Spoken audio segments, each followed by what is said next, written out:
Hi, I'm Shelby Jo Long, Senior Vice President of the Strategic Advisor Board and CEO of Business Dynamics. I work with businesses on their communication infrastructure so they can have a productive culture and a productive work environment. This week, I'm talking about conflict and how we can manage conflict in our business environments in a more productive and cohesive manner so we don't take away from our business culture and we don't take away from our productivity when there is some conflict that arises in our employees. It is human nature that we're going to have some conflict that in our business. Often it's personal. Most of the times it's task oriented when it comes to workplace communication, but conflict is inevitable. It's going to happen, and it's how we as leaders manage that conflict that then sets a precedent for how our business culture can manage conflict themselves, and also how the authority that we have to resolve conflict in our workplace. Resolving conflict in your business is important to do immediately when it happens. Or not immediately, but you should not let conflict shy away. We should not shy away from conflict. We need to confront conflict, and we need to manage conflict head on. If we let conflict fester and we let it move on, then it just becomes very personal, and it's just a not very productive work environment. So, of course, addressing conflict head on is important.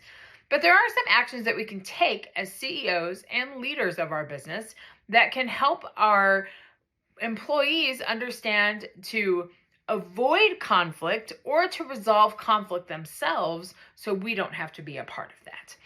There's a few different ways that we can think about that as owners of our business, to think about how communication and culture training or emphasis in our business culture, that's an important part of our business. And that shows that you, as the C-suite person in your business, have an investment in your employees and you care about the communication atmosphere with your employees. You also care about the business culture. You want to be an inviting place to work. You want to retain your employees and have everybody on equal footing so they understand that their investment in the business and their work is for the greater good of the business. And if you are paying attention to them and putting in these personal growth opportunities for your employees, that's an opportunity for your business workers to trust you. When you have a trusting atmosphere and you have an engaged business culture, those are things that tend to not resolve conflicts, but they're things that help you avoid conflicts because people are usually pleased where they're at if they see some investment from the business.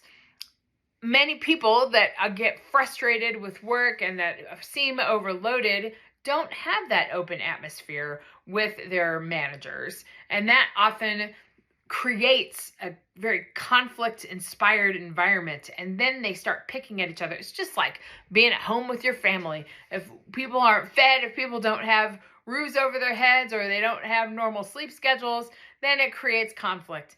And that same thing happens in business. If we aren't taking care of those basic human needs and we don't see that investment from our managers and our emphasis on the business culture, then conflicts tend to arise.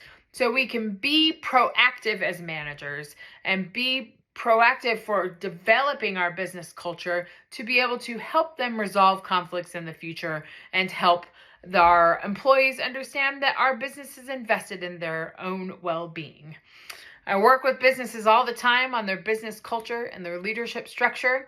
Reach out if you want to talk about how to enhance the business culture in your business. ShelbyJoLong.com is where you find me, and I'll see you tomorrow.